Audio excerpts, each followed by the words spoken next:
Devastating loss in one of Colorado's quietest mountain towns. Michael, you've been in Nederland all day today. I have, Karen. I had a chance to have dinner at a restaurant here in town that's just about a half a mile away from that devastating fire that we just saw.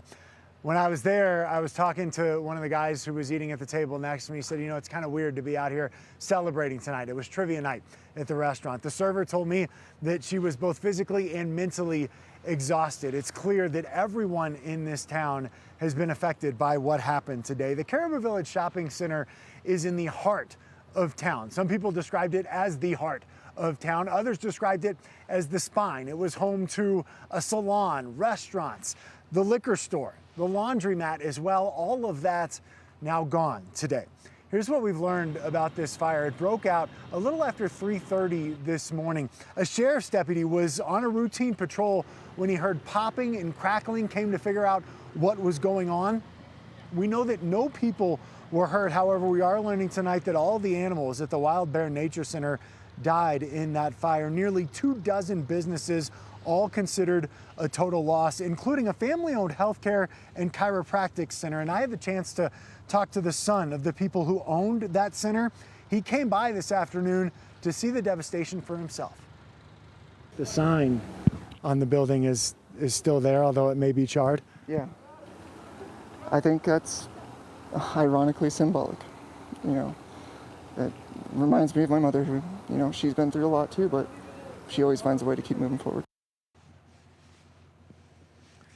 He told me this business was his parents' dream. I asked him how they're doing tonight. He said they're overwhelmed and shocked, but they're also hopeful for the future. Your reporter Sarah Horbakowitz joins me now. And Sarah, that's a message that we've heard throughout the day. Residents here saying they are devastated by what they saw, and how could they not be, but also resilient and confident that this town will rebuild. I mean, even this line here right in front, right after school, a lot of families were here. They were talking to each other, hugging one another. And by how close this town is, you could see that support. Not only how much this meant, but how much they want to be there for each other. And that support is going to stick around for a long time. In Nederland, Colorado, people can't help but stare. The heart of their community now turned to ash. It's devastating. It truly is. There were at least 20 independent small businesses that were in that shopping center where people worked, where people congregated. It's just gone in less than 24 hours. Here yesterday, gone today. That includes a police substation, a music store, and a doctor's office. If you could look through the BNF. Julia Fritzl lives right behind the Caribou Village Shopping Center, waking up on Thursday to evacuation orders. I got a knock on my door from the police. All I could see was like 40 feet of flames. As I was driving down the canyon, ash was flying off my car. It was scary, apocalyptic, genuinely the craziest thing I have ever witnessed in my life. Julia spent the night with family down the canyon, and her first stop when she got back to town wasn't to check on her house, but everybody else. We own and run Decent Bagel here in town, and we decided this is the perfect opportunity as a community to come together. So we came back up, opened up. First thing we did was bake off 3 dozen bagels to bring to our first responders. Yes. Pizza, yeah. Oh, cool. And they weren't the only ones. A constant flow of help. Local brewery, The Knotted Root, also jumping into action, hosting a community fundraiser the very same day. Everyone acts really fast. Neighbor Dan Vollmer brought everyone together, but the community was already stepping up. You know, when you live in such a tight-knit community, everyone is just... your neighbors turn into your friends, and your friends turn into family pretty quick. Even as smoke continued to rise, his online fundraiser for the center got more than $60,000 and growing. Half of our businesses were in that shopping center. Close to 5 to 10% of the workforce in town is there on any given day. It's going to be hard to get through things, but I know that what we do better than anything else is figure it out. And with this much support, there's no doubt in Julia's mind that the community will rebuild. This unfortunate thing has the opportunity to be a phoenix moment. We could have something better come from the ashes. I think that our community can rebuild to be better and stronger.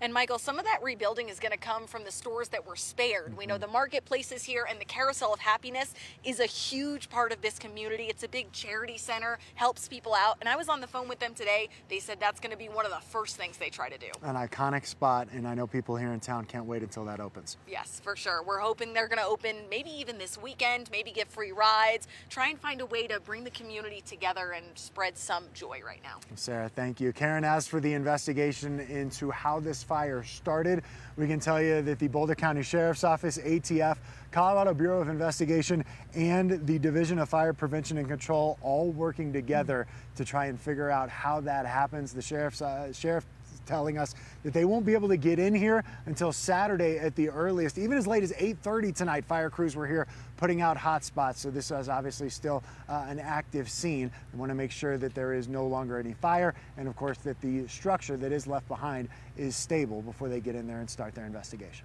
Yeah, Michael and Sarah, and after hearing from all the residents that you introduced us to out there today, no doubt they have a strong support group, and we will continue to follow them as they do start to rebuild and we find out how this fire started.